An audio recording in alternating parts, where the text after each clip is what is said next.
Special weapons are already some of the strongest things in the game, but if you find the right duos, you can make them even more devastating. So today, I want to show you 5 of the best special duos in the game and the combinations you can pull off with them, as well as any weaknesses they have. If you enjoyed this video, consider subscribing for more Splatoon 3 content, and let me know what special combos you might want to hear me cover in the comments. Our first combo relies on Wave Breaker. This is a powerful special that forces enemies to either jump to avoid the special or to take damage and get located, and either way reveals locations and forces enemies to take less favorable fights where you have the advantage. Its main drawback, however, is that the Wave Breaker itself is very vulnerable and easy to pick off, so if you try to place it further ahead to apply more pressure, it often gets taken out very easily. However, one special can allow you to place it in more aggressive spots than you would ever be able to get away with normally, Big Bubbler. By chaining these two together, you can have incredibly aggressive Wave Breakers that force the enemies far further back than they normally would be, which can allow your team to push even further ahead and be really nice to set up. On top of that added pressure, the bubble can allow weapons that might struggle to fight or stand as far ahead to take more aggressive positioning. It's a great combo if you have some map control and are looking to push further. There's two main vulnerabilities with this. One, you have to actually get in far enough to set up the bubble in the first place to get the Wave Breaker there, so you'll need some displacement specials like the Killer Whale, Tenta Missiles, or Ink Storm to help set up this combo. And the second main weakness is that you have two specials on top of each other, so some other specials that have high damage, such as the Booyah Bomb or Tri-Strike, can take out both of those specials very quickly. Make sure you have the right comp to set up around this combo, and are careful if your opponents have resources that can take care of it quickly, and you'll be able to get a lot of value out of it. Up next is a literal game-ending combo for tower control. Once you get into overtime, anyone who can touch the tower while the opponents are not on the tower will result in an immediate game over for the team trying to push. Splatoon 2 and Splatoon 3 both have many specials that do this, but the most effective ones for Splatoon 3 are the Triple Ink Strike and the Booyah Bomb. But how are you going to get on that tower if the enemies have enough space to defend it? Simple. You bring in a Zipcaster. This special has everything to make it the perfect combo. It can be used safely from a very far away distance, it has a bit of armor, and most importantly, if you touch the pole of the tower with Zipcaster, it counts as being on it, which gives you a super difficult spot to contest. A single Tri-Strike or Booyah Bomb on the tower and a Zipcaster being popped, and you can arm your way there, and unless if they can kill you through the arm, which is incredibly difficult, you're going to be able to just end the game right then and there. There are some things you have to still keep in mind. Having to charge both a Tri-Strike and Booyah Bomb in overtime can lead to your team having really passive positioning that might lead to the enemy team going in, and it's also a combo that requires both parts to work. The Zipcaster on its own or the Tri-Strike on its own won't be as powerful if one of those players goes down. Not really two significant weaknesses, but it's the main things that you have to be careful for. Up next is a classic combo straight from Splatoon 2. Inkjets can have a hard time in this game and in the previous game, and it's especially important to get value out of your early shots, but enemies can hide from it very well or use mobility or just have enough health to tank indirect hits. One special, however, can fix all of that: Tenta Missiles. You get locations on every single player because they'll be marked by the missiles. The missiles themselves combo incredibly well with the inkjet shots, and the missile player can be incredibly safe while using the special, being able to set up for the inkjet user to immediately pop up and find targets. In Splatoon 3, you have more options for this combo too. You can technically do it with the Killer Whale instead of the Tenta Missiles, even if it's a little bit weaker, and use the Zipcaster instead of the inkjet, even if again, not as strong a combo. Any of these combinations is the same purpose though: a global range special to do damage to enemies and give away their location, while the killing specials are able to go in, not have to worry about getting shot at as much due to the displacement specials, and try to capitalize on that damage to convert kills. The downside of these specials is that you still have to try to set up the inkjet and Zipcaster in a clear location where it's far ahead, or you'll have to leave your recall really far behind, both of which could be a bit exploitable. And that if one of these specials doesn't get a kill, you've ended up using a lot of resources to push in, and it's going to be much more tricky to retake or take space afterward. Before we get into the next two combos, one of the most common questions I get asked is how to get in a competitive Splatoon, find resources, tournaments, a team, etc. And there's a great solution for this in the community.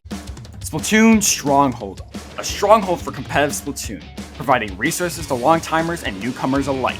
If you're new to the competitive scene or still figuring out how to join, we have a getting started guide and plenty of other resources to help you in your journey.